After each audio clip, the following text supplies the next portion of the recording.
வணக்கம் நண்பர்களே, முக்கியமான டாப்பிக்கை இந்த பதிவில் பார்க்க போகிறோம். முதல் டாபிக்கு, கன்னியாகுமரியில் சேகர் பாபுவுக்கும் ஹிந்து அமைப்பினர்களுக்கும் இடையே வார்த்தை மோதல் வெடிச்சிருக்கு. சேகர் பாபு மிக கடுமையான சொற்களை பயன்படுத்தி அவங்களெல்லாம் திட்டிட்டு அந்த ஸ்பாட்ல இருந்து புறப்பட்டு போயிட்டாரு. இதன் பின்னணி என்ன அப்படிங்கிறத பார்க்கலாம். கன்னியாகுமரியில் சுசீந்திரம் கோவிலில் மார்கழி திருவிழா நடந்து வருது. 9ஆம் நாளான நேற்று தேரோட்ட நிகழ்வுக்கு ஏற்பாடு செய்யப்பட்டிருந்துச்சு. தேரை வடம் பிடித்து இழுப்பதற்காக, அதை தொடங்கி வைப்பதற்காக இந்து சமய அறநிலையத்துறை அமைச்சர் சேகர் பாபு, பால்வளத்துறை அமைச்சர் மனோ தங்கராஜ், கன்னியாகுமரியுடைய எம்பி விஜய் வசந்த் இவங்கெல்லாம் இங்கே தயாராக இருந்திருக்காங்க. பக்தர்கள் பார்த்தீங்கன்னா பாரத் மாதா கி ஜெய் அப்படிங்கிற கோஷத்தை சிலர் எழுப்பியிருக்காங்க. இதில் கோபம் அடைந்த சேகர் பாபு சோரத்திங்கிரியா இல்லை டேஸ் அப்படிங்கிற வார்த்தையை பயன்படுத்தியிருக்காரு.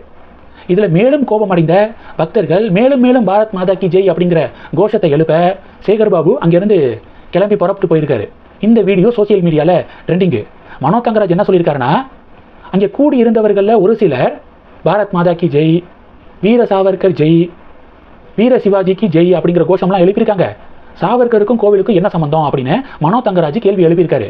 பாஜக மனோ தங்கராஜுக்கு கடும் கண்டனத்தை பதிவு செய்கிறாங்க. திமுக தலைவர்களுக்கும் கோவிலுக்கும் என்ன சம்பந்தம்? திமுக ஆட்சிக்கும் கோவிலுக்கும் என்ன சம்பந்தம் இருக்கு? இந்து மத பண்டிகைகளுக்கு திமுக தலைவர்கள் யாரும் வாழ்த்து சொல்றது கிடையாது. பெரியாரை நீங்கள் ஃபாலோ பண்ணிக்கிறீங்க. பெரியார் கடவுள் இல்லை, இல்லை, இல்லவே இல்லை, கடவுளை வணங்குபவன் முட்டாள் அப்படிங்கிற வார்த்தையெல்லாம் பெரியார் பேசியிருக்காரு. அவரை கொள்கை தலைவராக வைத்திருக்கக்கூடிய நீங்கள் எதுக்காக கோவிலை கண்ட்ரோல் பண்ண நினைக்கிறீங்க? சர்ச்சு விஷயத்திலையோ மசூதி விஷயத்திலையோ கவர்மெண்ட் தலையிடுறது கிடையாது.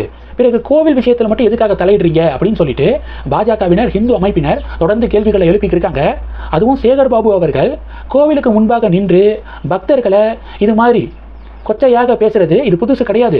தொடர்ந்து அதை பண்ணிக்கிருக்காரு. உதாரணத்துக்கு, ஒரு முறை திருச்செந்தூர் கோவிலில் பக்தர்கள் தங்களுடைய குறைகளை எடுத்து அமைச்சர்கிட்ட சொல்லும்போது திருப்பதியில் மட்டும் மணிக்கணக்காக நிற்பானுங்க அப்படிங்கிற வார்த்தையை சேகர் பாபு பயன்படுத்தினாரு. இப்போ சென்னையில் பார்த்தசாரதி கோவிலில் வைகுண்ட ஏகாதசியை முன்னிட்டு முன்னாள் கவர்னர் தமிழிசை அவர்கள் கோவிலுக்கு வந்திருக்காங்க. தமிழிசை அவர்களோடு உடன் வந்தவர்களையும் உள்ள அனுமதிங்க அப்படின்னு சொல்லிட்டு கேட்டிருக்காங்க. அதுக்கு சேகர் பாபு அவர்கள் முன்னாடி நின்றுக்கிட்டு, இல்லை ஆல்ரெடி 10 பேர் போயிட்டாங்க, மீதி இருக்கிறவங்களுக்குலாம் அனுமதி கிடையாது, உள்ளே போக முடியாது அப்படின்னு சொல்லிட்டு ஆட்சேபனை தெரிவிச்சிருக்காரு. தமிழிசை என்ன சொல்லியிருக்காங்கன்னா, அவர்களும் சாமி கும்பிட்டுட்டு வந்தால் தான் நாங்கள் விரைவாக கிளம்ப முடியும். நான் போய் சாமி கும்பிட்டுட்டு அவங்களுக்காக காத்திருக்க வேண்டிய சூழல் ஏற்படும். ஒன்று விட்டால் எல்லாத்தையும் விடணும், இல்லைன்னா நாங்கள் மக்களோட மக்களாகவே சேர்ந்து நாங்கள் சாமியை கும்பிட்டுக்கிறோம். கவர்னராக இருந்தப்பவே நான் எந்த கோவிலுக்கும் சிறப்பு தரிசனத்துலலாம் போனது கிடையாது. மக்களோடு மக்களாக கியூவில் நின்று தான் நான் சாமி கும்பிட்டுருக்கேன் அப்படின்னு தமிழிசை அந்த இடத்துல பதில் கொடுத்துருக்காங்க. இந்த ஒரு பெரிய டிபேட் நடந்திருக்கு. இது மாதிரி சேகர் பாபு அவர்கள் தமிழகத்தில் பல கோவில்களில் கோவிலுக்கு முன்பாக நின்று கொண்டு போகிற வர பக்தர்களை விமர்சிக்கக்கூடிய வகையில் தொடர்ந்து பேசிக்கிருக்காரு. இதே மாதிரியான இன்சிடென்ட் தான் சுசீந்திரத்துலையும் நடந்திருக்கு. பக்தர்களை பார்த்து ஒருமையில் பேசினாரு. அதனால தான் பக்தர்கள் மேலும் மேலும் பாரத் மாதா கி ஜெய் அப்படிங்கிற கோஷத்தை எழுப்பியிருக்காங்க. பாரத் மாதா கி ஜெய் அப்படிங்கிற கோஷம் எழுப்புறது தப்பா? இந்தியாவில் எழுப்பாம இங்கிலாந்து, பாகிஸ்தானில் போய் பாரத் மாதா கி ஜெய் அப்படிங்கிற கோஷத்தை எழுப்ப முடியும் அப்படின்னு சொல்லிட்டு பாஜகவினர், ஹிந்து அமைப்பினர்கள் தொடர்ந்து கேள்விகள் எழுப்ப இது ஒரு பெரிய பரபரப்பை ஏற்படுத்தியிருக்கு. இது எல்லாத்துக்கும் ஒரே சொல்யூஷன், ஹிந்து சமய அறநிலையத்துறை கலைக்கப்படணும், அதனுடைய கண்ட்ரோல்ல இருந்து கோவில்கள் விடுவிக்கப்படணும். இதுதான் ஒரே தீர்வு. இந்த தீர்வு எப்போ கிடைக்கும்? என்னைக்கு பாஜக தலைமையிலான கூட்டணி தமிழகத்தில் ஆட்சிக்கு வராங்களோ அப்போதான் இந்த தீர்வு கிடைக்கும். அதிமுகவுடனான கூட்டணி ஜெயிச்சாலும் அதிமுக ஹிந்து சமய அறநிலையத்துறையை கலைக்க ஒத்துக்க மாட்டாங்க. திமுக மாதிரி தான் அதிமுகவும். அப்போ என்ன சொல்யூஷன்? பாஜக தலைமையில் தமிழகத்தில் ஆட்சி அமையணும். ஒரு நாள் இல்லை ஒரு நாள் டெஃபினட்டாக அது நடக்கும். ஹிந்து சமய அறநிலையத்துறை டோட்டலாக கலைக்கப்படும் அப்படின்னு பாஜகவினர் நம்பிக்கை தெரிவிக்கிறாங்க. இதே பரபரப்பான சூழலில் ஒரு பக்கம் அண்ணாமலையுடைய வீடியோவும் ட்ரெண்டிங்கு.